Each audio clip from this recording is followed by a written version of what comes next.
Bonjour à tous. Donc nous continuons dans nos halachot concernant la tfila. Nous avions vu dans nos précédentes séances que la tfila, la prière, était à la fois un héritage des Nevi'im, des prophètes, et des Kohanim, du service des prêtres dans le temple, dans le Beth Amikdash.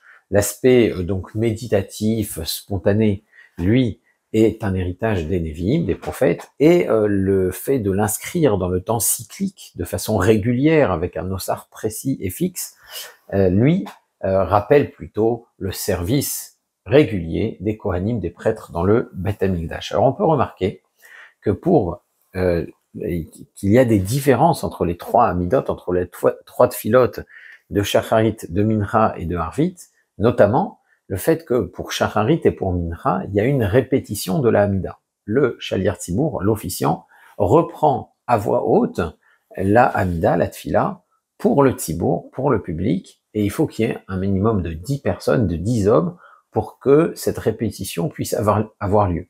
Et ça, c'est valable pour Shacharit et pour Mincha. Ce sont exactement les deux Hamidot qui rappellent les Tamid, les Korbanot, les deux offrandes quotidiennes qui étaient apportées au Beth Amikdash. Donc, on peut dire que la Chazara, la Tfila à voix haute, c'est le service du public. Elle remplace le Korban qui était offert par le public chaque jour. Et le Shaliar Tzibour, l'officiant, en répétant cette Hamida, il a un petit peu le rôle du Kohen. Alors que la Tfila de Harvit, il n'y a pas de Korban qui est apporté le soir. Donc, il n'y a pas de Chazara non plus. Alors, ça explique un petit peu la construction des Tfilot. Les Tfilot de Shacharit et de Mincha, qui, elles, rappellent un sacrifice, eh bien, elles sont construites avec un service public, avec un officiant, un Chazan, qui répète la Hamida à voix haute, ça rappelle un véritable Korban, alors que la Hamida de Harvit, elle, c'est vraiment un héritage des Nevi'im, un héritage de Yaakov Avinu qui a prié le soir, et que ça rappelle pas un Korban particulier, c'est pour ça qu'il n'y a pas de Chazara. Alors bien entendu, ça ne veut pas dire qu'on ne doit pas prier Harvit en Tzibour, il y a toujours des choses à gagner à prier avec un minyan, on fait une fila en minyan, en plus on entend le Kaddish, on entend le Barichou, on gagne quelque chose à prier en Tzibour, bien entendu, mais ça n'a pas la même teneur que quand il y a une Chazara avec un Shaliar Tzibour qui joue, comme on l'a dit, un petit peu le rôle du Kohen. Donc la Tfila, maintenant qu'elle a un rôle qui remplace un petit peu les korbanot, qui devient régulier, qui devient cyclique, ça devient peut-être une mitzvat assez, un commandement positif qui dépend du temps. Mitzvat assez, chez Hazman Grama. Et on a un principe dans la halakha que les mitzvot ne s'appliquent pas également aux hommes et aux femmes. Ça veut dire que les hommes ont 613 mitzvot, bien sûr, les femmes sont autant concernées par la Torah que les hommes. On dit que c'est même aux femmes que Akadosh Baruch Hu s'est adressé en premier quand il a voulu donner la Torah. Ko Tomar levet Yaakov vetaged livnei Israël, Bet Yaakov, ça désignant selon les midrash des sages les femmes d'Israël, mais les mitzvot assez chez Hazman Grama, les commandements positifs qui dépendent du temps, ne concernent pas les femmes, n'incombent pas, ne sont pas obligatoires pour les femmes. C'est pour ça que les femmes n'ont pas l'obligation formelle d'aller entendre le chauffard, même si elles le font par habitude. Elles n'ont pas l'obligation de prendre le loulav. Ce n'est pas obligatoire pour elles, c'est pas interdit pour elles de manger en dehors de la souka. C'est ce qu'on appelle mitzvot assez chez Hazman Grama. Bien entendu, il y a des exceptions, comme le kiddush, comme le fait de consommer la matzah, etc. Si une femme décide de réaliser une mitzvah assez chez Hazman Grama, un commandement positif qui dépend du temps, comme par exemple elle a envie de prendre le loulav, alors il y a un débat si elle a le droit de dire la bracha ou pas. On reviendra peut-être là-dessus concernant les brachot de Kriyat Shema, mais la question qui peut se poser, c'est est-ce que une femme a l'obligation de prier comme un homme a l'obligation de prier Shacharit, Mincha, Harvit? Est-ce que les sages ont imposé ce rythme aux femmes comme ils l'ont imposé aux hommes? Est-ce que les femmes ont pris sur elles ce rythme comme les hommes se le sont imposés? Est-ce que donc il y a une obligation pour les femmes de prier Shacharit, Mincha et Harvit? Alors la Mishnah dans Masechet Brachot, elle est très claire à ce sujet. Elle dit la chose suivante: les femmes Nashim pturot Kriyat Shema ou Minat Fila sont dispensées de Kriyat Shema, la lecture du schéma étant un commandement positif qui dépend du temps. ufshorbecha ufkumecha, quand tu te coucheras et quand tu te lèveras, ou minat tfilin, et donc sont dispensés des tfilin. Les tfilin, c'est aussi une mitzvah assez, un commandement positif qui dépend du temps. On ne les met que en journée. On ne les met pas pendant les fêtes, on ne les met pas pendant les Shabbatot et les Yamim Tovim. Le minhag, c'est de ne pas les mettre non plus pendant Chol Hamoed. Ça, c'est une longue histoire. Et par contre, Hayavim Batfila ou Bamzouza ou Bebirkat Amazon, les femmes ont l'obligation de prier, de poser une mezouza à leur porte et de dire le Birkat Amazon après avoir consommé un repas de pain. Alors, si elles sont dispensées de Kriyat Shema et de Tfilin parce que ce sont des commandements positifs qui dépendent du temps, elles sont toutefois tenues de prier, nous dit la Mishnah. Alors, qu'est-ce que ça veut dire?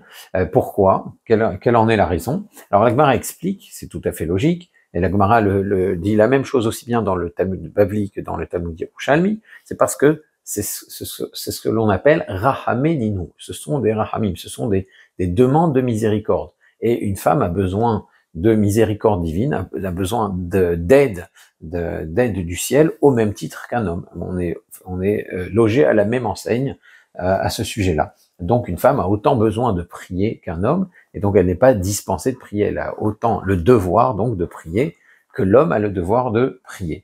Alors, pourquoi on avait besoin de le préciser? La Gemara le dit justement, c'est parce qu'il y a écrit dans les Tehilim, Erev vaboker vetzaorim asire veheme, asira veheme. Le soir, le matin et l'après-midi, Erev vaboker vetzaorim asira veheme, je m'exprimerai et j'implorerai. Donc le Tehilim a l'air de faire référence aux 3 temps des prières. On pourrait penser que la prière, la tfila, est un commandement positif, un mitzvah assez qui dépend du temps et donc dont les femmes seraient dispensées. C'est pour ça que le Tana vient nous dire que non, Rahaméninu, demander, implorer Hachem, c'est quelque chose qui s'impose aussi bien aux hommes qu'aux femmes. Alors, est-ce que ça veut dire qu'elles doivent prier les 3 tfilotes? C'est ce qu'on va voir ensemble. Dans le Yalkut Shimoni, on déduit l'obligation de la tfila pour les femmes de Vatik Palel Hana, du fait que Hana, la mère de Shmuel HaNevi, a elle-même prié, et elle a prié à voix basse. Rak sfate hanaot vekola lo yishama. Seules ses lèvres bougeaient et sa voix ne se faisait pas entendre. Donc elle priait ce que nous on appellerait une amida ou un shmoné esrei, une tfila de l'arash, une tfila à voix basse, une tfila silencieuse, comme notre amida. Donc les femmes priaient la amida, et donc on ne voit pas pourquoi il y aurait une différence, pourquoi les hommes prieraient et non les femmes. Les femmes ont donc l'obligation de prier au même titre que les hommes. Alors maintenant, est-ce que ça veut dire qu'il faut dire Shacharit, Mincha et Arvit, 3 prières par jour? Eh bien, ça dépendra un petit peu du débat qu'on avait vu précédemment entre le Rambam, Maïmonide et le Ramban. Je vous rappelle que d'après Rambam, la mitzvah de prier est une mitzvah de la Torah. C'est une obligation de la Torah de prier. Donc ça veut dire que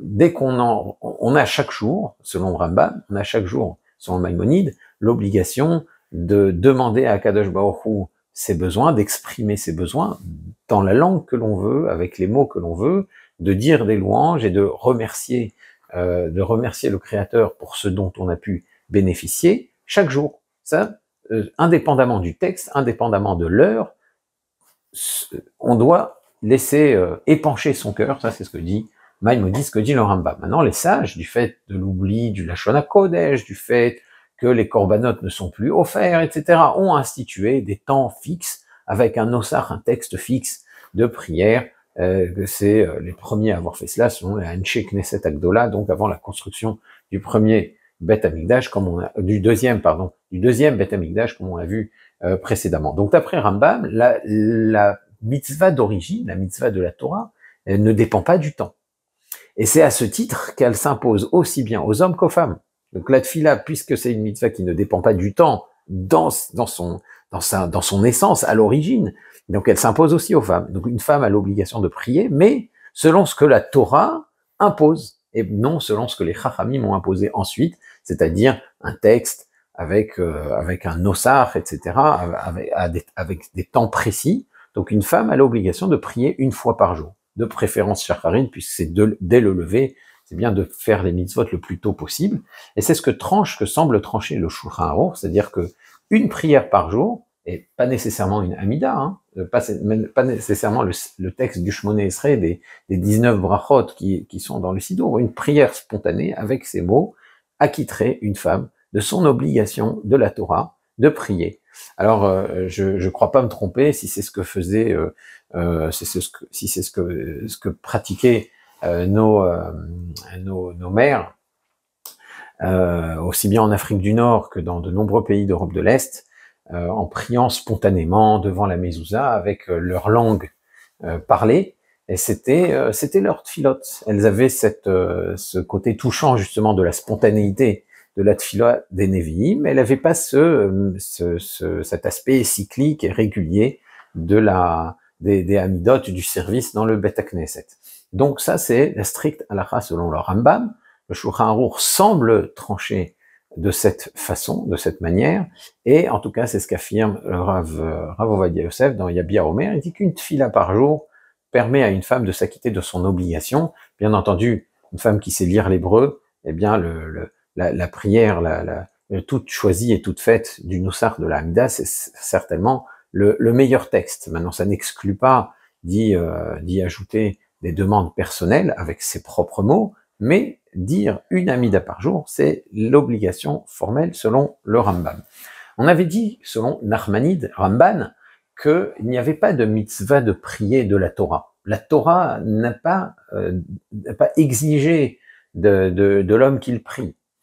C'est un bienfait, c'est une possibilité que Dieu a donné à l'homme de pouvoir s'adresser à lui, et les Nevi'im en ont fait usage quand ils en avaient besoin. Mais ce n'est pas une obligation, c'est pas une mitzvah, ça ne compte pas parmi les mitzvot. C'est une institution des Chachamim, une institution des sages, de prier selon un texte précis, selon un temps précis. Donc la seule mitzvah de prier, c'est celle que les Chachamim ont instituée. Par conséquent, si la Mishnah dit les femmes ont l'obligation de la tfila, or la première tfila qui est obligatoire, c'est la tfila des sages. C'est la tfila avec le texte des Shmoné Esrei. C'est la tfila avec le temps du Shmoné Esrei, de Shacharit, de Mincha, et Arvit, à l'époque des sages, qui n'était que facultatif. Donc ça voudrait dire, selon Ramban, que quand la Mishnah dit qu'une femme a l'obligation de la tfila, elle doit prier 2 fois par jour, Shacharit et Mincha, et Arvit restant facultatif, comme ça l'était à l'époque des sages. Maintenant, de nos jours, le Arvit a été accepté par le peuple d'Israël comme une obligation, comme par coutume. Donc, par coutume, Arvit est obligatoire. Et les femmes, vraisemblablement, d'après la majorité des décisionnaires, n'ont pas pris sur elles cette coutume concernant Arvit. Mais par conséquent, Shacharit et Mincha s'imposent. Ça, c'est ce que pense le Ramban, et c'est ce que tranche la majorité des Acharonim Ashkenaz, mais aussi certains décisionnaires sfarades comme le Or Letzion, le Rav Ben Sion Abashaou. Donc le Chafetz Chaim demande 2 tfilot par jour, mais le Aruch HaShulchan, Rav Epstein, tend même à imposer la tfila de Arvit. Il s'étonne que les femmes ne prennent pas la peine de prier 3 fois par jour. Donc voilà les positions principales des décisionnaires concernant l'obligation des femmes pour la tfila. Il y a encore autre chose à rajouter, un autre point important. On avait vu qu'à l'origine, les sages, les chachamim, ne priaient que quand ils avaient l'esprit suffisamment serein, quand ils étaient en capacité de se concentrer pour prier. On avait vu que certains sages ne priaient pas 3 jours avant un départ pour un voyage, ne priaient pas 3 jours après être rentrés de voyage, ne priaient pas quand il y avait des odeurs de cuisine dans leur maison, etc. Donc il fallait vraiment être serein, complètement disposé pour pouvoir se concentrer, pour pouvoir prier. Et si l'esprit n'était pas là, eh bien il ne priait pas. Ça c'est ce qui se passait à l'époque des sages. Alors on a vu au nom du Maharam de Rothenburg que le peuple d'Israël a pris sur lui de prier de façon systématique, même quand on n'a pas l'esprit pour se concentrer, même quand on a la tête ailleurs, parce que si on commençait à attendre de pouvoir se concentrer pour prier, on ne prierait jamais, et de toute façon, on ne se concentre pas autant que les sages, on n'a pas cette force de concentration pour pouvoir dire, oui, moi, tu comprends, dès qu'il y a une odeur de friture, je peux pas prier, c'est pas possible, on n'est pas au niveau de pouvoir prétendre être déconcentré au point de ne pas pouvoir prier comme pouvaient le dire ces chachamim. Donc, on prie de façon systématique, mais par contre, est-ce que les femmes ont pris sur elles, comme le dit le Maharam de Rothenburg, de prier de façon systématique même quand l'esprit n'est pas là, eh bien c'est pas évident. Et c'est un argument qu'avancent certains décisionnaires, notamment Ashkenaz, puisque ce sont les décisionnaires Ashkenaz qui disent qu'il faut prier 2 fois au moins par jour. Ils disent attends, mais une maîtresse de maison, une jeune maman qui est avec des enfants qui peuvent être éventuellement malades ou qui doivent être nourris régulièrement, est-ce que tu peux lui dire de s'arrêter pendant 6 minutes, 7 minutes et de prier une amida convenable? C'est pas du tout évident. Donc c'est ce qui peut acquitter éventuellement une maîtresse de maison de prier 2-3 fois par jour. On peut dire oui, 2-3 fois par jour, ça c'est quand on parle à une jeune fille, à une maman dont les enfants sont déjà grands, qui a la possibilité de prendre le temps de faire une amida, mais une jeune maman qui est débordée, eh bien, elle a sur quoi s'appuyer quand elle dit, bah, là, maintenant, je n'ai pas le temps de prier. La vérité, c'est que pour ceux qui ont connu ce que c'est être de jeunes parents, même pour un papa, prier en minyan à l'heure, c'est déjà un exploit. D'ailleurs, mon épouse me fait souvent cette blague. Elle me dit pourquoi c'est Yaakov Avinu qui a institué la prière de Harvit, la prière du soir. C'est parce qu'il avait lui 12 enfants et que s'il fallait qu'il les couche tous, ça aurait été trop fatigant. Donc il a institué la tefila de Harvit pour laisser son épouse s'en occuper. Bon, c'est bien entendu, c'est une boutade, c'est une blague, mais il y a une source halachique à cela, c'est que pour pouvoir prier, il faut avoir l'esprit disponible, il faut en avoir le temps. Donc on peut dire que contrairement à ce que dit le Maharam de Rothenburg, au moins pour les hommes, qu'on prie même si on n'a pas l'esprit, même si on n'est pas disposé, on se force à prier parce que sinon on ne prierait jamais. Ça c'est vrai pour les hommes, mais ce n'est pas nécessairement vrai pour les femmes. Donc une femme débordée peut dire, écoute, j'ai pas la possibilité de prier 2 fois par jour comme l'exigerait la halakha. Donc en conclusion, selon la stricte halakha, qui s'inspire du Rambam et qui est rapportée dans le Shulchan Aruch, il suffirait pour une femme de dire ses birkot hashachar et de formuler une louange avec ces mots spontanés pour s'acquitter de son obligation de la tfila. Si on peut le dire, si on connaît l'hébreu, on connaît l'ivrite, on peut dire une amida convenablement. Évidemment, il vaut mieux choisir le nosach, le texte prévu par nos sages pour pouvoir prier. On peut dire que c'est celui qui a été le mieux écrit. C'est la meilleure formulation qui soit. Ça n'exclut pas d'y introduire des demandes personnelles, évidemment.